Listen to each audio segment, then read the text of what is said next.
A little homeless girl begs Keanu Reeves for help.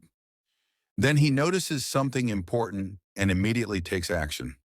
Between towering glass monoliths of downtown, Keanu Reeves emerged from the grand entrance of a luxury hotel. The air was filled with the usual urban symphony, car horns honking in the distance. "Morning, Mr. Reeves." "Good morning, Thomas." I slide into the back seat of my 1969 Mustang, a vintage black beauty that I've owned for over 10 years. It's one of my many babies and it still turns heads whenever I drive it. The soft leather smells like pine and wood, familiar and comforting. "Where are we going this morning?" Thomas closes the door behind me. I give him a smile in the rearview mirror. "A photo shoot." He nods as he starts the car. "You have a new movie coming out then?" "Yes, next month. This is just a promotional thing for that." I run a hand through my hair as I watch the buildings pass by through the window. It's been a while since I've done a photo shoot, and I'm not really looking forward to it. But it's part of the job, so I'll get it over with. Going to be a long day? Should be. Thomas pulls out onto the street and heads toward downtown. The traffic is already thick, but he navigates through it with ease. I watch the crowded sidewalks and buildings pass by, feeling a little nostalgic. It's been a while since I've been in the city. Most of my time is spent on a movie set or at my home in Malibu, so I don't get to see the sights often. The shoot is supposed to be at some small boutique in the heart of downtown. I'm not sure what they have planned, but I hope it's quick. I hate posing for cameras. Thomas turns onto the main street of downtown, and the buildings grow taller and more crowded. The sidewalks are packed with people rushing to and from work, and Thomas has to slow down to navigate through them. We finally turn down a side street and pull up in front of a small boutique that looks like it was plucked straight out of Paris. Thomas parks the car and steps out, opening my door. I climb out and straighten my jacket as I look at the boutique. The entrance is crowded with people, and a sign on the door reads, "Closed for a private event." There are cameras set up outside, and photographers are arguing over who gets to go first. Thomas steps in front of me, shielding me from the crowd as we make our way inside. I nod at him as we step into the store. It's small, but it's packed with racks of expensive-looking clothes and shelves of shoes and accessories. There are more cameras set up inside, and a few people are arguing over who gets to go first. I take a deep breath and step forward, ignoring them. "Mr. Reeves," a man rushes over to me, shaking my hand. "Thank you so much for coming. We're just about ready to start." He glances at his watch as he leads me toward the back of the store. I'm not sure what they have planned for this shoot, but I hope it's quick.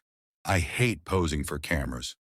"Mr. Reeves." I turn at the sound of my name being yelled again, but this time it's not directed at me. A small bald girl is clinging to my leg, her tiny hands gripping my pant leg like a vice. Her eyes are huge with fear, and she won't meet my gaze. She's shaking like a leaf, and I can feel her tears soaking through my pants. "What the hell?" The store owner rushes out from behind the counter, his face red with anger. "Get out of here! You're disrupting our business." He reaches down to grab her arm, but I step between them before he can touch her. "She's okay," I tell him calmly. "She's just scared." He snorts in disgust. "Scared? She's a loiterer. She's been hanging around here all morning. We've told her to leave multiple times." I kneel down in front of her, ignoring the store owner's rants behind me. "Hey," I say softly, "are you okay?" She shakes harder but still won't look at me. I glance up at Thomas, who is watching us with concern on his face. "It's okay," I tell her. "You don't have to be scared." I reach out and touch her cheek, but she flinches away from me. She loosens her grip on my pant leg, though, and I breathe a sigh of relief. Thomas steps closer, his eyes fixed on the girl. The store owner is still ranting behind us, but I raise a hand to quiet him. "It's all right," I tell him. "She's okay." Suddenly, she lets go of my pant leg and darts toward the door. I stand quickly, calling after her, but she's already slipping through the crowd outside. "Wait!" I shout, rushing to the entrance. but she's vanished into the bustling street. I turn to Thomas. Let's go. He nods and heads toward the car. I rush out into the street, my eyes scanning the sidewalks for any sign of her. Thomas pulls up beside me and I climb in. Go slow, I tell him. I think she's on foot. He nods and pulls out into the street. The Mustang purrs beneath us as we drive slowly through the crowded streets. I keep my eyes on the sidewalks, but I don't see her anywhere. Thomas turns onto a side street, and I lean forward in my seat. Stop, I say suddenly. Thomas slams on the brakes, and I jump out of the car before it even rolls to a stop. She's small, so she's easy to miss, but I see her huddled against the front of a convenience store across the street. She's shivering like she's cold, and her eyes are huge with fear as she watches us approach. I hold up a hand to calm her as I cross the street, but she doesn't move. Her eyes are fixed on me, and I can see them filling with tears again. I kneel down in front of her, trying not to startle her. Hey, I say softly. It's okay. You're safe now. She launches herself at me, wrapping her arms around my neck and holding tight. Neo, she whispers in my ear, her voice full of awe and relief. I need your help. Okay, I say softly, wrapping my arms around her small frame. I'll help you. But before I can ask her what she needs help with, a crowd starts to form around us, their phones raised toward us like vultures. Neo, she repeats, her voice barely audible over the murmurs of the crowd. Thomas steps forward, his voice firm yet gentle. Let's get her somewhere safe before this gets out of hand. I nod and gently guide her toward the car. She trembles under my arm, but she doesn't fight me. Thomas opens the back door, and I help her climb in. She looks up at me with wide eyes, and I give her a reassuring smile before closing the door behind her. Thomas climbs in front, and he starts the engine again. The crowd is growing by the second, but he pulls out into traffic before they can get in our way. I glance back through the rear window, watching as they scatter across the street like ants. When I turn back around, she's still watching me with those huge eyes. She's small for her age, and she looks like she hasn't eaten in a while. Her skin is pale, almost translucent, and there's a mark on her arm that I recognize all too well. She's sick, cancer if I'm not mistaken, and from the looks of it, it's advanced. Thank you, she whispers as Thomas turns onto the main street again. I'm Sonia. She glances nervously at me before looking out the window behind us. I need help, medicine, money. She points at a building in the distance, a rundown orphanage that looks like it hasn't been used in years. I nod slowly as I absorb what she's saying. We'll figure it out, I tell her softly. Thomas glances at me in the rearview mirror, and I give him a slight nod. He turns onto the winding streets that lead to the orphanage, and Sonia points out the way as we drive. I sit back in my seat and watch her, but she doesn't look at me again. She leans weakly against the window, her breathing shallow. Her eyes flutter closed, and I can tell she's fighting to stay awake. Thomas pulls up in front of the orphanage, and I glance out at the building. It's even more worn down than I thought from the street. The paint is chipped and faded, and weeds have grown up through the cracks in the sidewalk. There are no signs of life anywhere, and I wonder if anyone has been here in years. Sonia stumbles forward when Thomas opens the door for her, but she collapses on the stone steps before I can catch her. Blood trickles down her forehead from a small cut above her eyebrow, and I kneel beside her on the dirty steps. Thomas rushes around to help us, but I wave him off. I've got it, I tell him softly. He nods reluctantly and stands guard beside us as I gently cradle Sonia's head in my hand. Hey, I say softly, but she doesn't respond. Her breathing is shallow, and her skin is clammy with fever. Neo, Thomas says behind me, his voice urgent. We need to get her to a hospital. I nod as I pull my phone from my pocket and dial emergency services. I cradle her head in my hand, and the creaking of the door behind us makes me turn. The door creaks open, and a woman rushes out onto the steps. She's older, with graying hair and a stern expression on her face. She's dressed in a long skirt and a cardigan, and her eyes are wide as she rushes toward us. "What happened?" she demands, kneeling beside me. "The ambulance is on its way," I tell her softly. She nods and turns to Sonia, brushing her hair back from her face. The sirens are audible in the distance, and I can see the ambulance turning onto the street through the trees. It pulls up beside us, and the paramedics rush out with a stretcher. They take Sonia's vitals with practiced efficiency, and I stand back as they load her onto the stretcher. "She's unconscious," one of them tells the woman. "We're going to take her to the hospital." She nods and steps back as they carry her down the steps. The ambulance pulls away with a wail of sirens, and Thomas and I climb back into the Mustang. The engine rumbles to life beneath us, and we follow slowly behind the ambulance. I watch the flashing lights through the rear window, my mind racing with thoughts of Sonia's fragile state. "We need to do more than just visit," I say softly, breaking the silence. Thomas nods beside me, his eyes fixed on the road. We pull up in front of the hospital and Thomas parks beside the ambulance. The paramedics rush inside with Sonia, and we follow behind them. The hospital is small, but it's clean and well lit. The floors are polished, and the smell of disinfectant hangs in the air. We wait in a long corridor while they wheel her into the emergency room. The fluorescent lights overhead flicker as we stand there, casting eerie shadows on the walls. Thomas glances at me nervously, his eyes wide with concern. I give him a reassuring smile, but I can't hide my own worry. A nurse steps out into the corridor, her scrubs a little faded from repeated washing. She smiles at us softly as she approaches. "Are you with her?" she asks gently. I nod and she gives me another smile. "Come this way."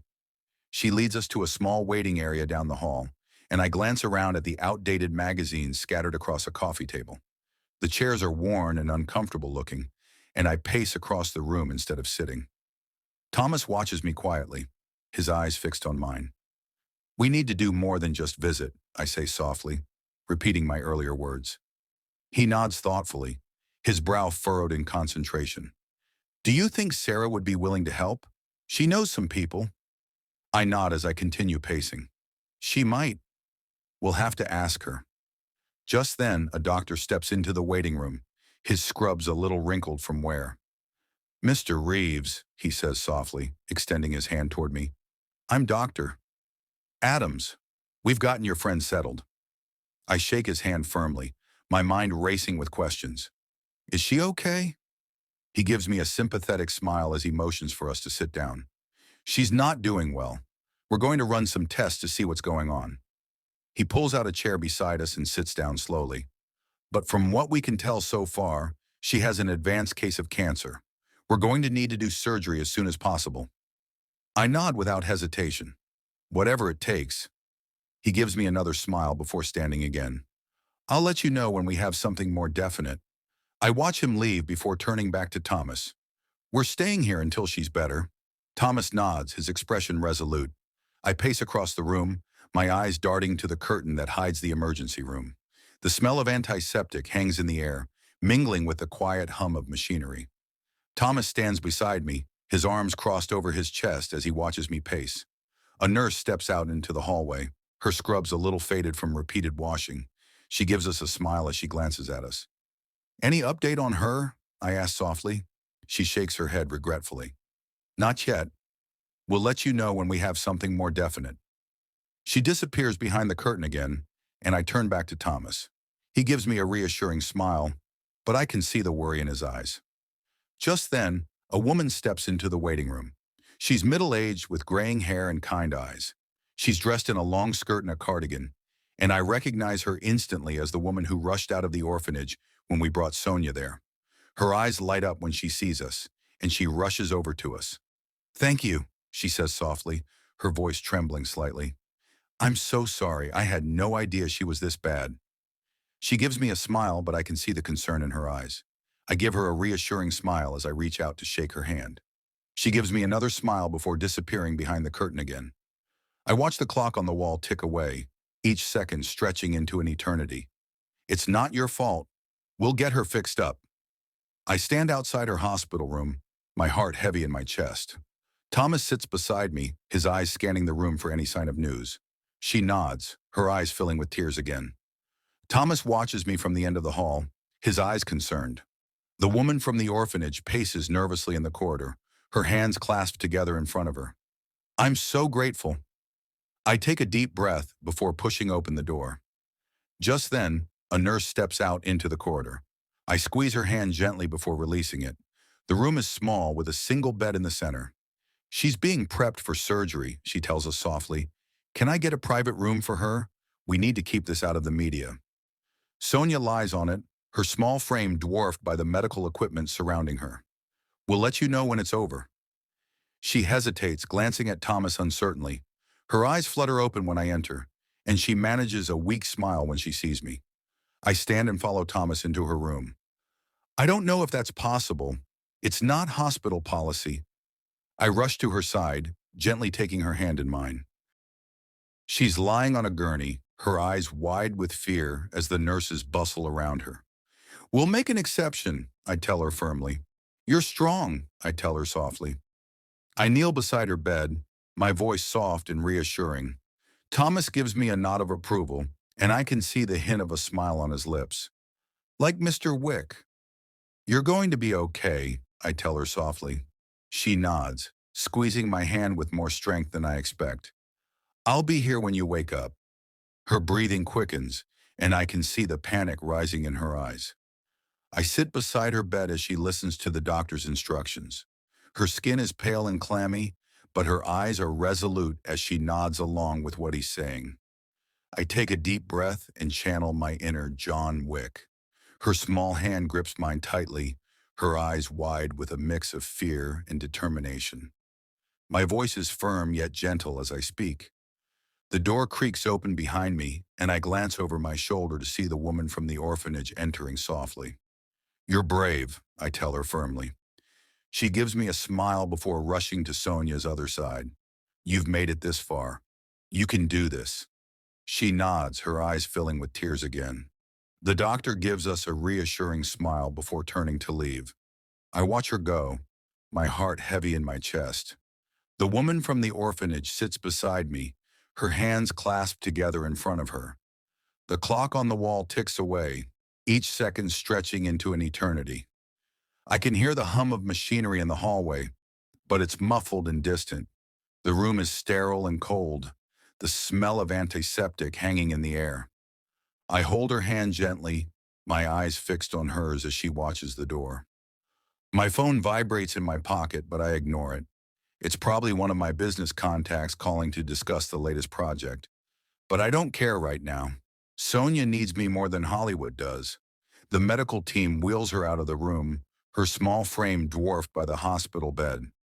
I stand in the doorway, watching as they disappear into the darkness of the hallway. Thomas's hand touches my shoulder, his touch reassuring and gentle. The woman from the orphanage sits beside me in the waiting area, her hands clasped together in front of her. She's holding a rosary, and I can see it's worn and well-loved.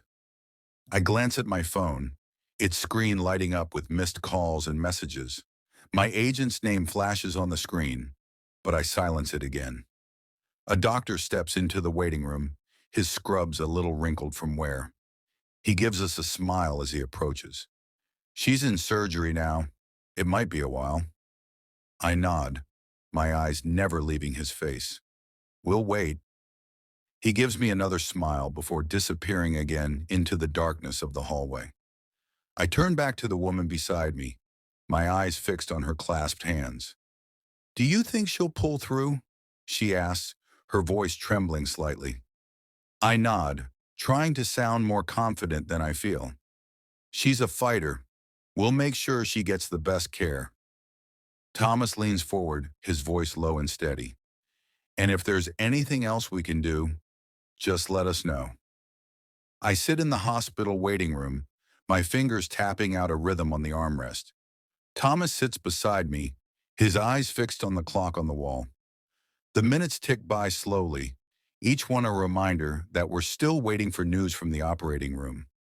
The woman from the orphanage paces nervously across the room, her hands clasped together in front of her. Just then, the doctor steps into the waiting room, his expression calm yet serious. The surgery went well, he says softly. We were able to remove the tumor and several of the affected lymph nodes. I exhale deeply, relief washing over me. The woman beside me clasps her hands together in gratitude. We'll keep an eye on her, he continues. But for now, she should be okay. I turn to Thomas, determination in my eyes. We're going to make sure she has a future. I push open the door to her recovery room, and Miss Abigail slips in behind me. The scent of antiseptic hangs in the air, mingling with the faint smell of disinfectant. She lies motionless on the hospital bed, her small frame dwarfed by the surrounding equipment. I approach her slowly, my footsteps quiet on the linoleum floor. Her hand is cool to the touch as I take it gently in mine. Miss Abigail stands beside me, her eyes filled with concern. Just then she stirs, her eyelids fluttering open. Her gaze meets mine, a flicker of recognition in her eyes. "Mr. Wick," she whispers hoarsely. A faint smile tugs at the corner of her lips. "Yes, Sonia," I reply softly, squeezing her hand gently. Miss Abigail leans in, her voice soothing. "You're safe now, dear. We're all here for you." Sonia's eyes fill with tears as she whispers, "Thank you for not giving up on me." I sit beside her hospital bed, her small hand still in mine. Miss Abigail watches from the corner of the room, her eyes filled with hope. I lean forward, my voice barely above a whisper. Miss Abigail clasps her hands together, tears of joy in her eyes. "You have no idea what this means to us, to all the children." I stand beside her bedside, her small hand still wrapped in mine. The door creaks open behind me, and I glance over my shoulder to see a group of children from the orphanage entering cautiously. Their eyes are wide with curiosity and concern as they make their way to Sonia's bedside. Miss Abigail ushers them in, introducing each child to Sonia as they gather around. I kneel beside the bed, my voice soft yet animated as I begin to tell them story of Mr. Wick's daring missions. Their faces light up with excitement, laughter bubbling up as they listen intently to every word. Sonia gives me a weak smile, her spirits lifted by the familiar voices. Miss Abigail smiles warmly, her voice filled with hope. "And until then, we'll make sure every day is a little adventure right here." "I have a plan," I tell her softly. "A plan is forming in my mind, one that will not only save Sonia, but also give back to the community that has given me so much. I can see it now, a fund that will cover her treatment and more. One that will allow us to build a clinic at the orphanage so children like Sonia never have to suffer in silence again." Thomas slips into the room, his eyes meeting mine as he listens to my words. "We're going to build a clinic," I tell him firmly. Miss Abigail's face lights up with gratitude as she nods in agreement. "That's incredible," Thomas says, his voice filled with admiration. I stand at the entrance of the hospital, the evening sun casting long shadows across the parking lot.